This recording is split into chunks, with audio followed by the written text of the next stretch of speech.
Welcome, everyone. This is Archangel. Do you, perchance, have a Y chromosome? Then you are ill. I too have been afflicted. However, with the help of wise males, I have awakened and I am in recovery. Being a male in today's society means that you, by necessity, have contracted one or more mental or emotional social-born afflictions. Yet the two main afflictions are female attention obsession and pain dysfunction. The latter is our focus here. Males have an addiction to pain and thrive off it like lawyers thrive off car accidents. Contrary to popular opinion, males are not bad. Most males are inherently decent and good. However, they are conditioned to be dysfunctional, and there are two various avenues of dysfunctionality induction.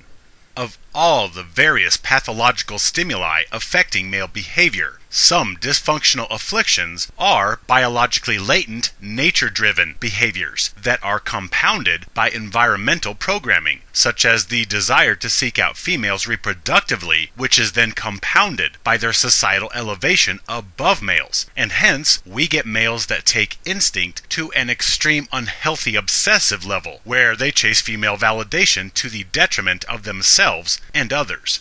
This is called validation solicitation syndrome. Other dysfunctions males come to acquire are predominantly rooted in environment, and this is where males have developed P.R.A.D, pain relevance associative disorder. You see, quite simply, males view their worth to females in the amount of pain they can withstand and endure for or on behalf of females. Males essentially demonstrate pain endurance to prove their relevance sufficient to influence females to validate him with affection rather than the next guy, and this is called survival. Thus, males have an intimate, sordid relationship with pain. They self-identify from it, and because of male identification with pain, nearly all males have some degree of P.R.A.D. Everybody experiences some degree of pain in life. This is unavoidable, and healthy individuals learn from pain and integrate the experience into strength, while dysfunctional males seek out and welcome pain as a means to demonstrate their worth to their breasted deities. This is like a guy advertising himself to females by hitting himself in the head with a 2x4 and saying, "Please validate me, look what I can do." In reality, P.R.A.D really is a deeply rooted condition in males. This essentially is the slave prostrate before the master, taking lashes to prove loyalty. Males will endure the pains of labor and toil, the physical, psychological, and emotional abuse females dish out, while inviting more in order to prove his loyalty to females. In fact, most males have twisted pain into pleasure because female attention and validation brings them such pleasure. So they see the abuse that they have to put up with as an uncomfortable pleasure, since it leads directly to what they desire more than life itself, female validation. So males actually twist pain into a good occurrence. At the high end, some males see female-to-male abuse as a blessing. At the low end, some males see female-to-male abuse as a necessary ingredient to receive female validation. You have to toil and sweat if you want to get the reward. Indeed, pain is a life experience that we all must grapple with, and we are all, in some way, molded by such experiences. Endurance of and triumph over pain often makes us tougher, more resilient, and we memorialize this struggle with such cliché euphemisms as "what doesn't kill you makes you stronger," etc. Certainly, we can all see the truth in this statement. Indeed, pain serves a purpose to make us wiser, more resilient, and forges inner strength, which is of benefit to all beings. Yet dysfunction is identified when you see behaviors unreasonable to well-being, behaviors foreign to nature, such as self-harm. Hence, when one's beliefs or actions cause damage to self or others, we often assess this as a disorder because it precipitates behaviors counter to personal survival and pack survival via cooperation. Gynocentrism is the reigning paradigm of all the creation that we currently know of. As such, males undeniably have a relevance deficiency, which they utilize pain endurance to remedy. meaning that they will endure toil, torment, and abuse as they seek to prove applicable worth to the exalted female. Males, much more than females, identify themselves and their lives based upon the pain they have endured. Obviously, all humans find relevance and some degree of self-identification in pain, and in measured amounts, this can be healthy, being witness to the benefits or growth made since any particular harmful event helps resolve the trauma. Yet males don't resolve their female-born hurts. They bury and ignore them, and they take more and more and more abuse and usury on a daily basis. All the while, they are thinking that they are serving some higher good, or that females will somehow value or appreciate them more the more pain they endure from females. And this self-degrading catch-22 causes males to unconsciously solicit pain and take it to a level of dysfunctional addiction as they seek to prove their worth to the world through pain endurance. Because in the illness of male minds, identification with pain and its solicitation favorably bolster identity. This is where males trip a psychological breaker and acquire pain relevance associative disorder. The problem is not pain endurance. Enduring pain takes strength. But rather the problem is males being devalued and feeling like worthless wretches to such a degree that males seek opportunities to endure pain in order to prove worth to everyone. White knights, for example, look for opportunities to toil, assist, pay for, and defend any and all females. Deficient self-value causes this dysfunction, and gynocentrism causes the male value deficiency state. In other words, gynocentrism causes males to be viewed as disposable. As a result, males are then made to feel like inferior ogres, mutants who are deserving of abuse. This, in turn, influences males to endure treatment from the value-rich sex that they should not have to tolerate, nor would they entertain such behaviors from a fellow male. In stable individuals, healthy self-image, esteem, or identity should come from a place of personal value, not a place of pain resultant from indoctrination of worthlessness. You know what? Crap happens to everyone at some point in their life. We can't avoid it. The best we can do is overcome and conquer this crap, then integrate the experience into our tapestry of self, which hopefully will add value to the maturing aggregate personality.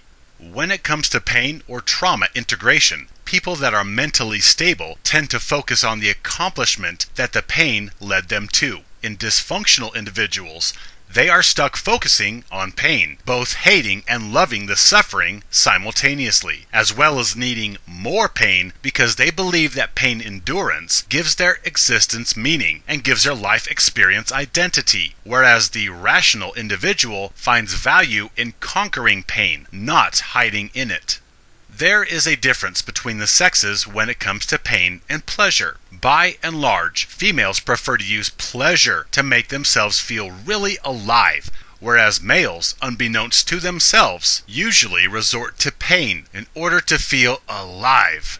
This is a foundational basis for the movie Fight Club, where the males use pain of violence to break free of the numbing, monotonous rat race in order to feel alive. Fight Club is a beautiful example of P.R.A.D, where they identify themselves and bolster their inner worth based upon endurance of discomfort. In other words, taking a pounding boosted their sense of self and made them feel something in a mechanical, monotonous, robotic, repetitive, tedious world. Indeed, this may be why males are drawn to violence or movies of suffering, like war movies, which resonate with males because they are creatures of suffering in real life. And so they echo suffering in movies or gladiatorial arenas, such as MMA fights, etc. Whereas females are unable to empathize with being creatures of suffering, so they do not mentally connect with Fight Club or Band of Brothers. Females are elevated and worshipped. Most are beings with existences of pleasure and acceptance. And no, the physical pain of childbirth does not qualify them as creatures of suffering comparable to males. So, to understand males' use of pain to communicate relevance, we need to examine the male plight. Are you ready for a little journey? Okay, so, males are born. and despite their cerebral and physical potentials for excellence, they are, nevertheless, deemed disposable because of their reproductive anatomy. They create life, females gestate it. The problem is, we inhabit an existence where reproduction is the only imperative, and since gestation is the lion's share of human reproduction, we obviously enact protection of the incubators, females, and marginalization of all non-incubators, males.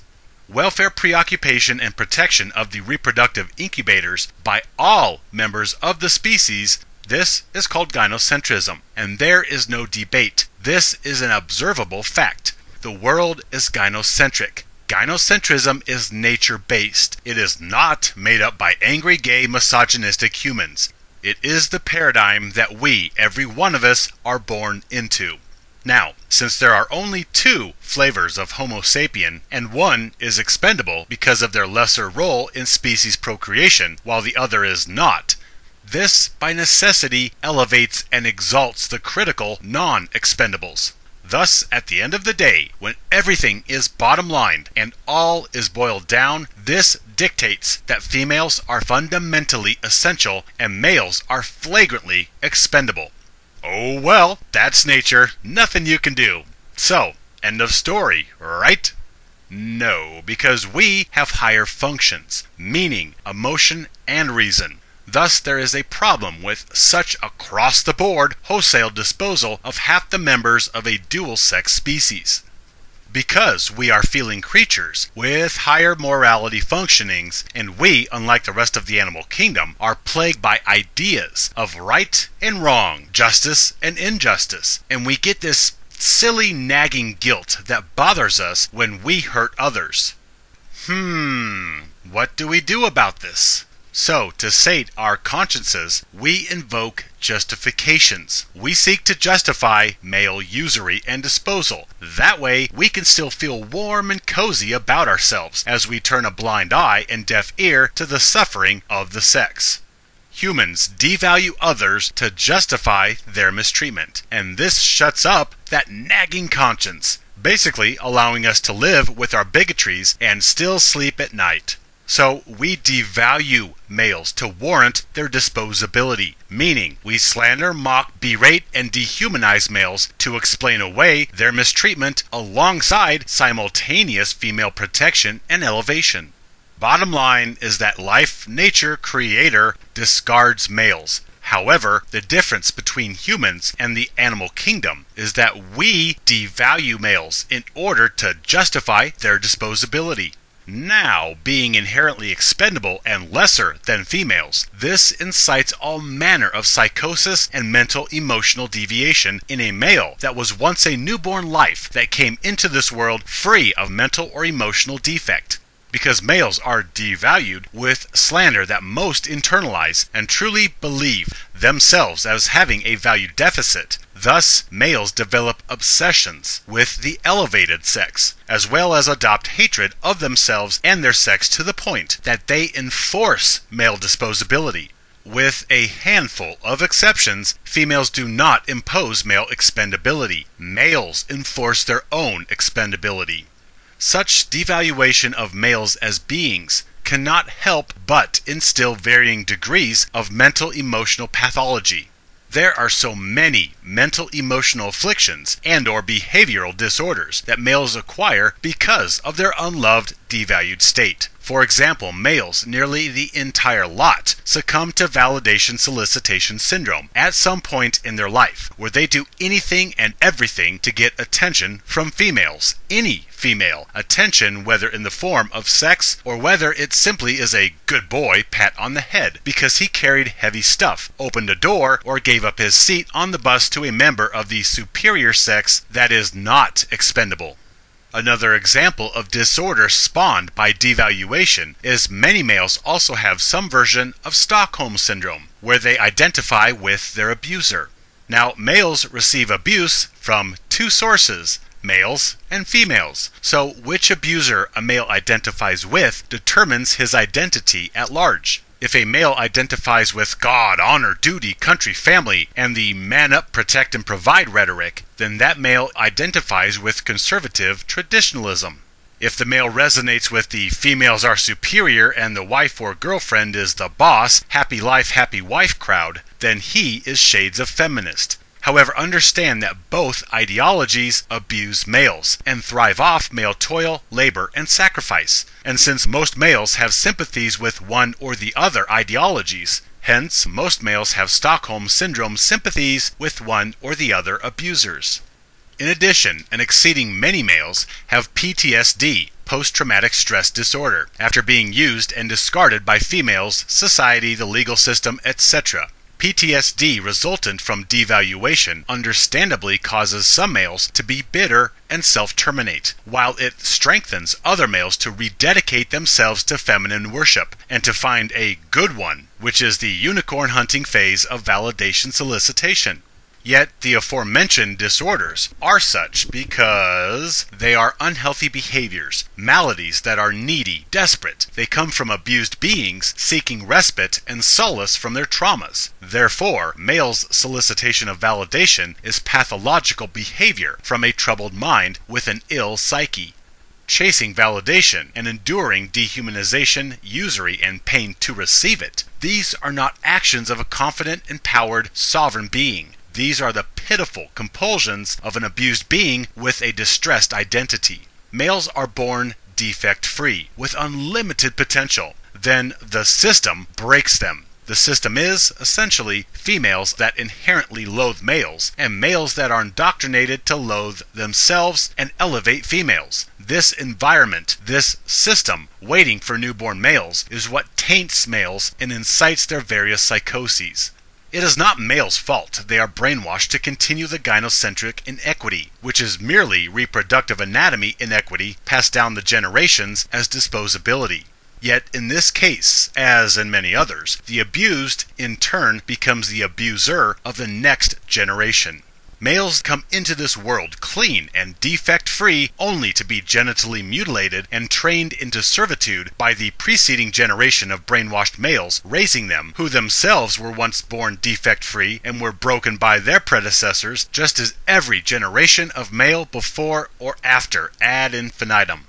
Gynocentrism is the paramount paradigm in this world governed by reproduction. Call it nature, call it God, whatever. As long as we are reproductively dimorphic and incubational anatomy rests within the females, thus males will continue to be disposable and this cycle will continue.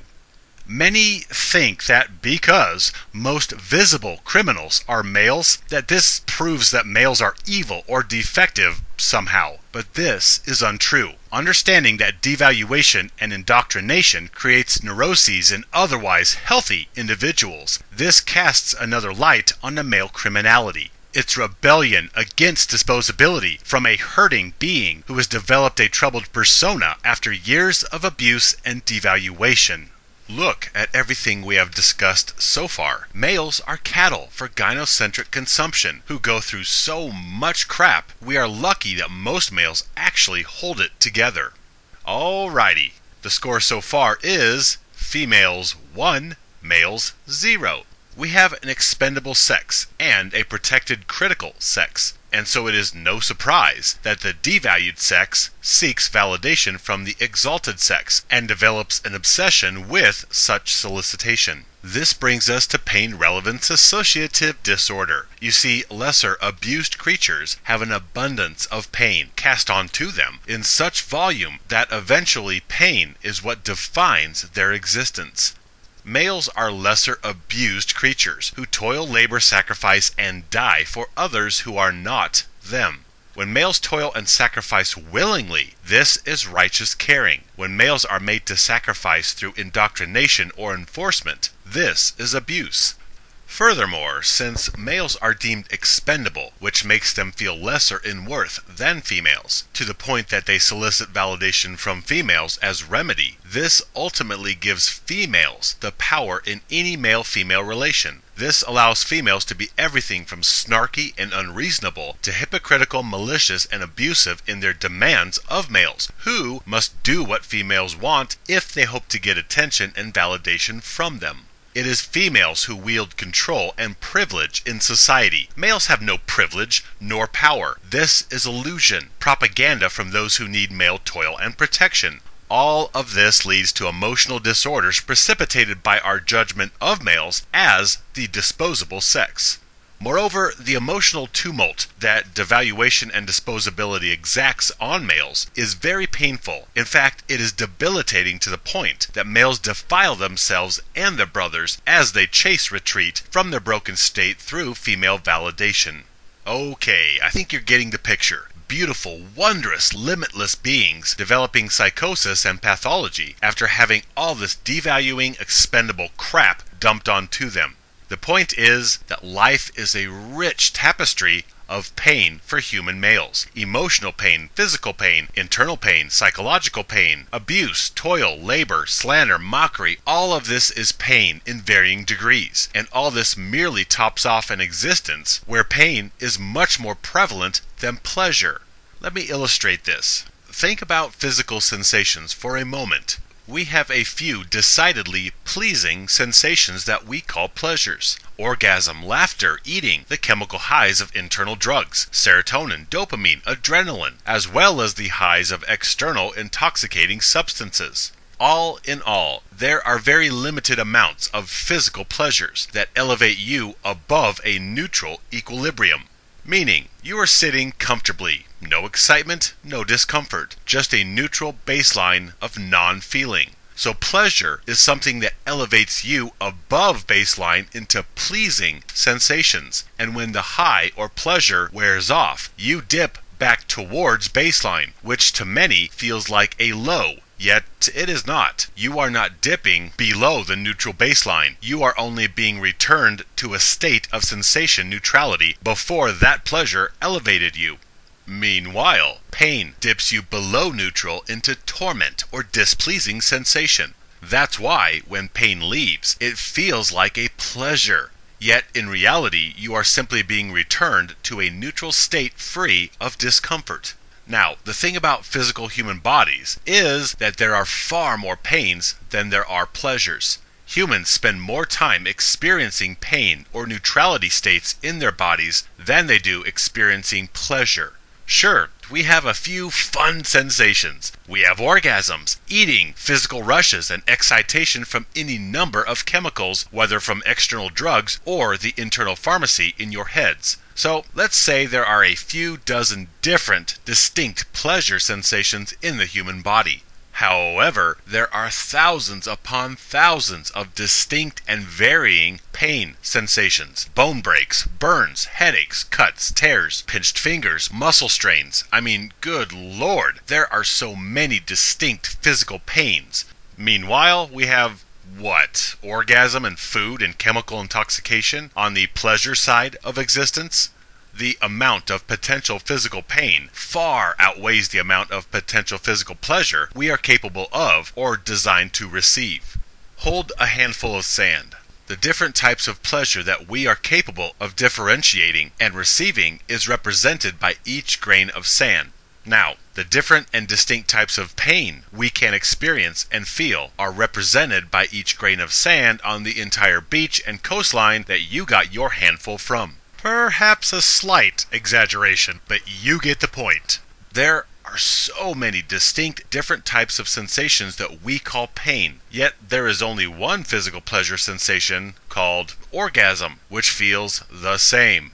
Meanwhile, we have kidney stones and muscle burns, yet the same orgasm. We have habanero burned mouths and earaches. Still, the same orgasm, nausea, puncture wounds, a shot to the testicles, throbbing, stinging, soreness, aching, all of these various and different sensations we call physical pain. Yet the paramount sensation we call physical pleasure, yeah, it's the same old orgasm. It does not change in sensation.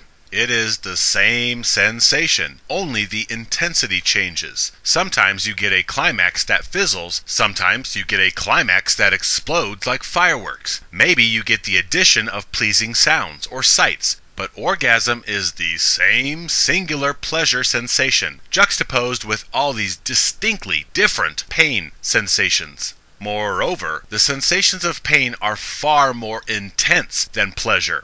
Being on fire or in the midst of a severe migraine is much more intense in sensory input than the best orgasm you have ever had. Plus, pain lasts longer.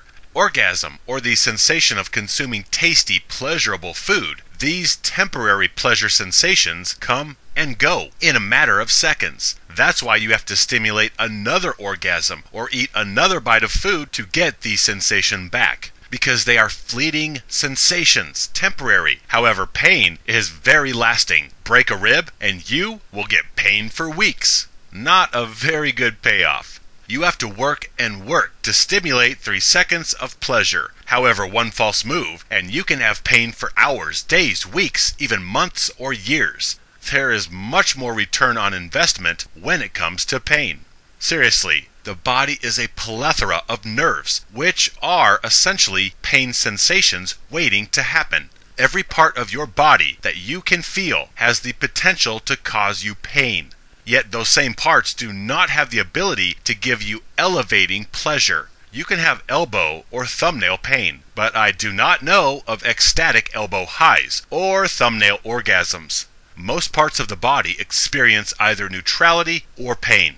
By comparison, we have perhaps a few dozen opposing pleasure capabilities, and most of the pleasure we experience is cerebral, meaning it is drug or chemically induced. Yet pain is also cerebral, so this begs the question, are we cerebrally wired more for pain? Anyhow, point is, the physical body is rich in potential pains, poor in potential pleasures. Next, look at life. The construct we call our existence is chock full of more strife, contention, torment, and suffering than leisure or rewards.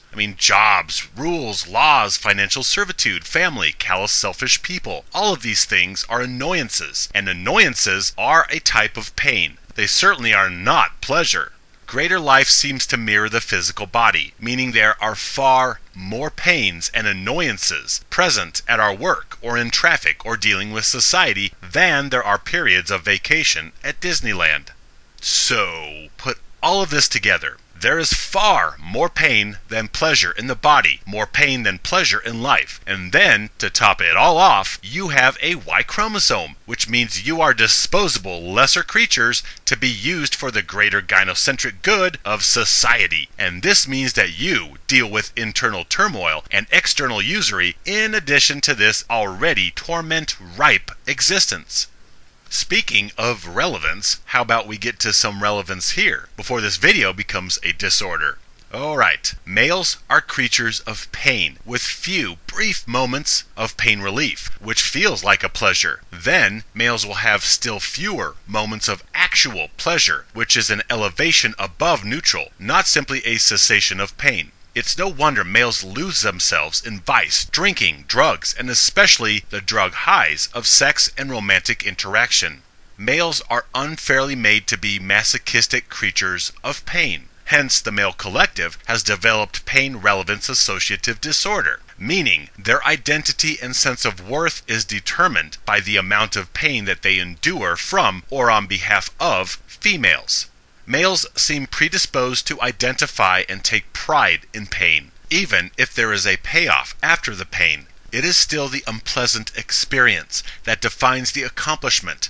Males gravitate towards fighting, lifting weights, all manner of physical torment. Even if they build muscle or win the fight, still their experience and identity is defined by the torment that they endure to get where they are. We can see everyday examples of how males value pain, such as the way they revere self-made millionaires, or PhDs and university academics, or males of stature and power, because these individuals endured a long, tortuous journey with all the accompanying strife and pain in order to get to where they are. Pain is the key, which adds substance to most events in the eyes of males. The very same males made to be creatures of pain, who have embraced this pain to the point of obsession in order to prove their worth and relevance to females, while at the same time gathering some sort of identity to themselves as martyrs who choose to endure pain to somehow affect a greater good. Which means, in male minds, they are not ugly, disgusting, burping, farting, knuckle-dragging, protruding foreheaded mutant cavemen. They are not disposable utilities. No. They are soldiers, special protectors of a queen and her golden uterus. Thus, males embracing and enduring of pain makes them feel like they have control, autonomy from gynocentrism, or exemption from the value deficit affecting the entire rest of the sex. Males embrace unfair pain and abuse as a way to deflect victimhood status. They are not helpless cattle. They are willing martyrs for the breasted human angels, enduring unremitting toil and labor, all the mockery and slander, all the dehumanization and inequity, all the usury and unfair abuse. This is their willing gift to humanity. Because of the endless effects of sexual anatomy discrepancy in the face of unceasing reproductive imperatives, pain and usury is coming from males no matter what they think or how they reconcile male devaluation and abuse.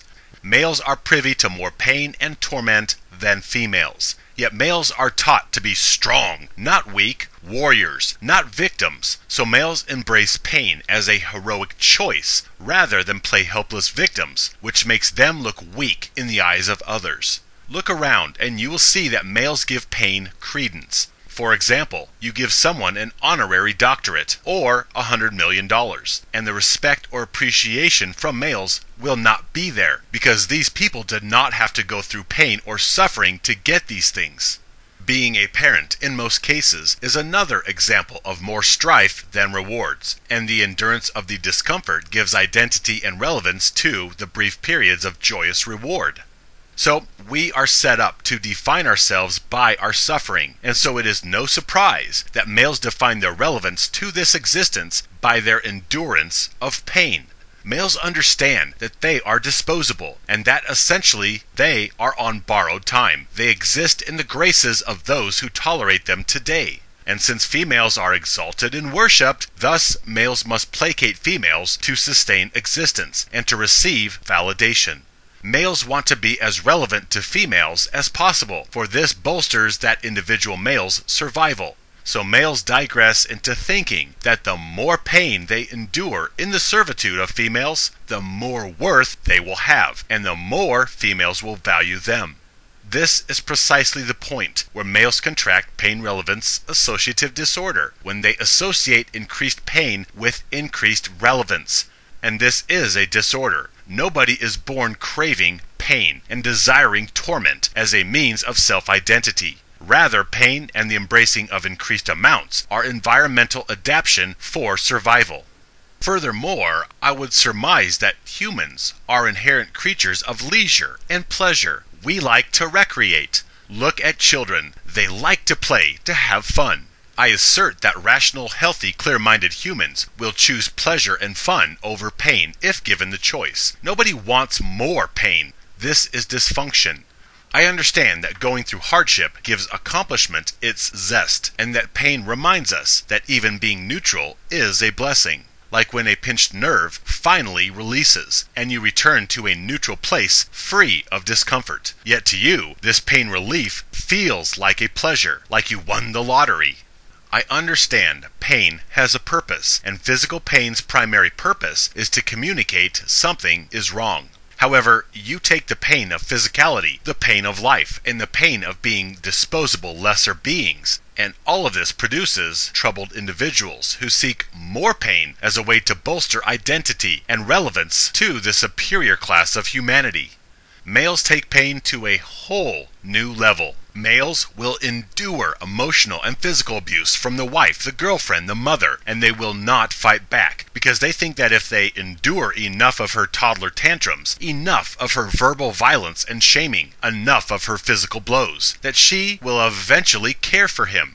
Males think that enduring the abuse of females will demonstrate his devotion to them. If they forgive enough of her infidelity, if they dismiss enough of her mockery and defamation, if they carry enough of her heavy stuff, work enough overtime to afford to buy her enough things, if they beat up enough guys that approach her, if they sacrifice enough time and youth and dreams for her, if they break their bodies down by working long hours at hazardous jobs for her, if they endure enough of her slaps or punches, if they take enough crap from her, she will, one day, see how wondrous and valuable he is.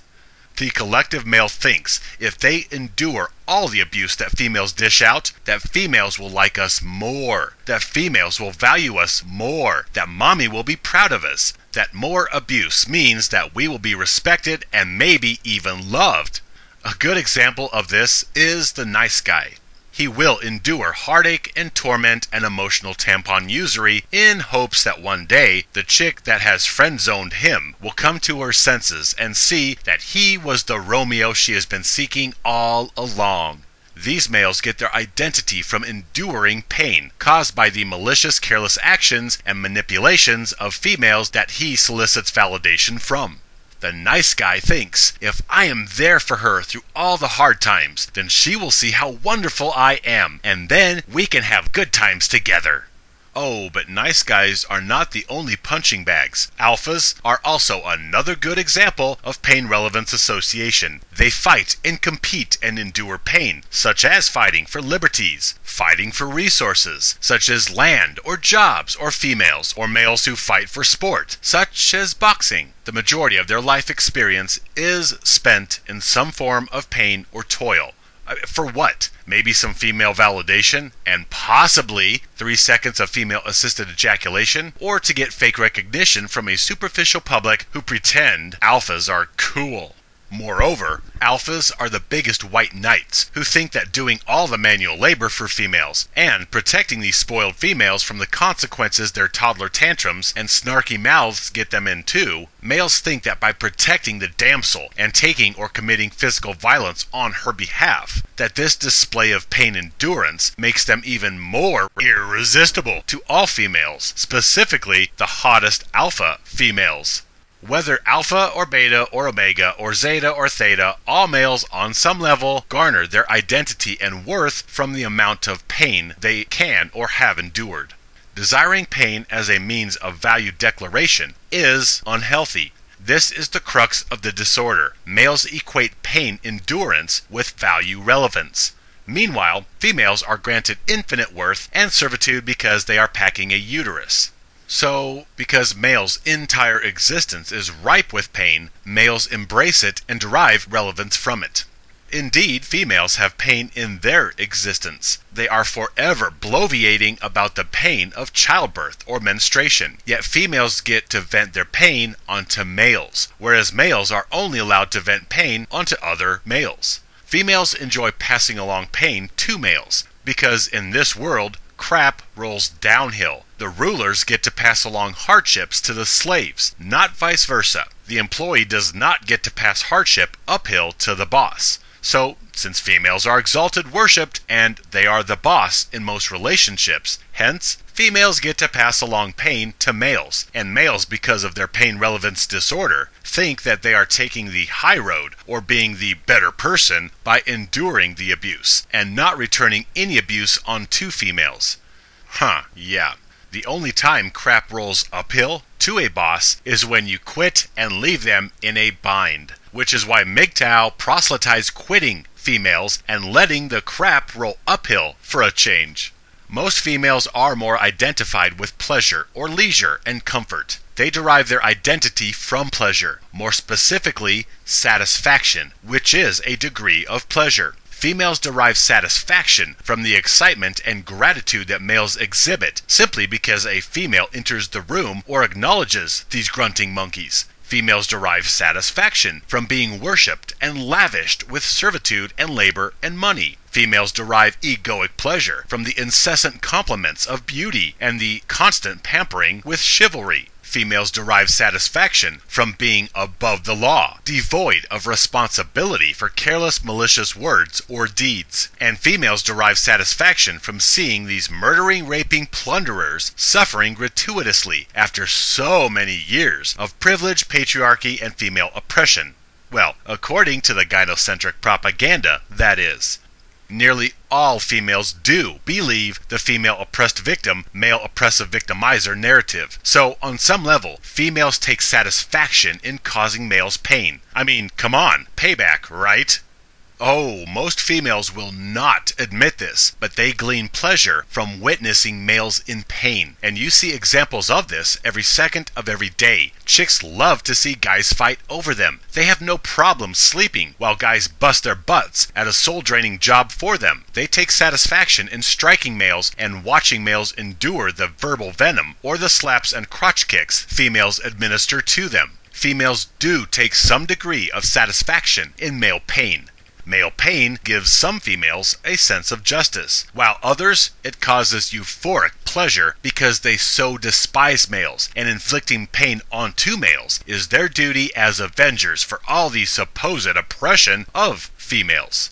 Females feel it is their responsibility to control and occasionally mistreat males to remind them of the hierarchy of female supremacy.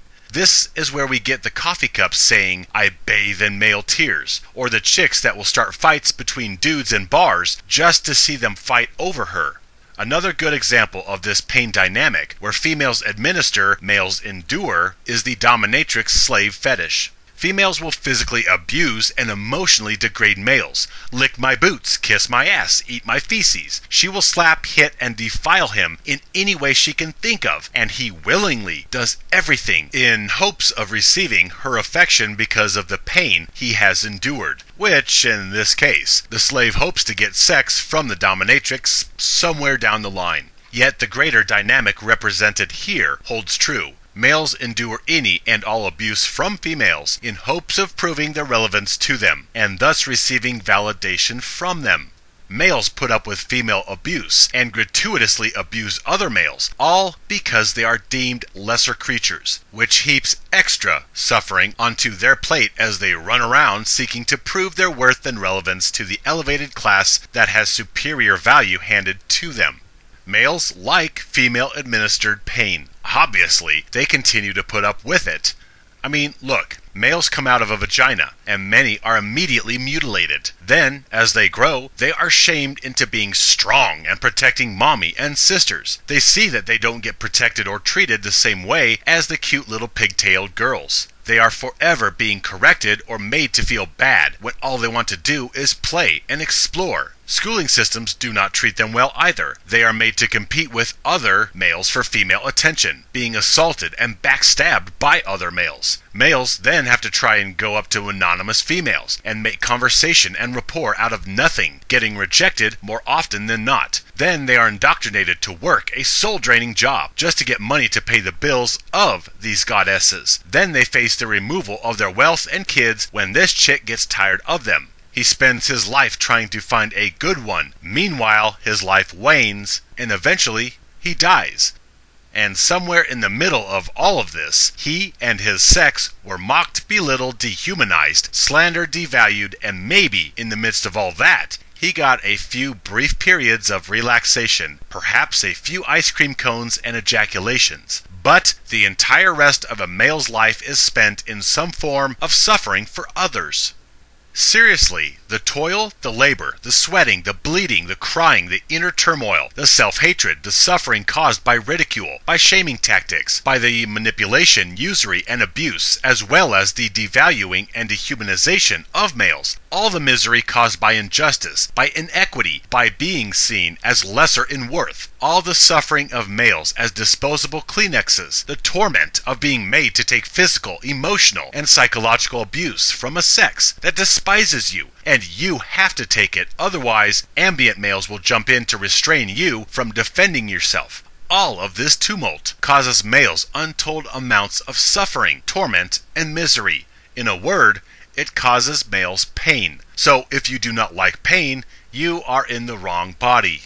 Life is rich in pain. Males are creatures of pain via their devalued state. So males come to view the sweat they emit from working a hard job, or the blood exacted from them in family court, or the tears that female callousness causes them, as essentially being the aggregate male experience.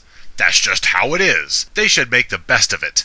Hence, males blindly accept the pain resultant from inequity as simply who they are. Males are lesser creatures deserving of pain. and they only see themselves as valuable as the next busted knuckle they get from working on the wife's car, only as valuable as the next paycheck they bring home to hungry mouths. They are only as valuable as the next heavy object they lift for females, the next bill they pay for females, the next female they defend in public. Males truly believe themselves only as valuable as the next thing they do for females and the society that worships them, and doing for females involves pain or torment on the part of the male.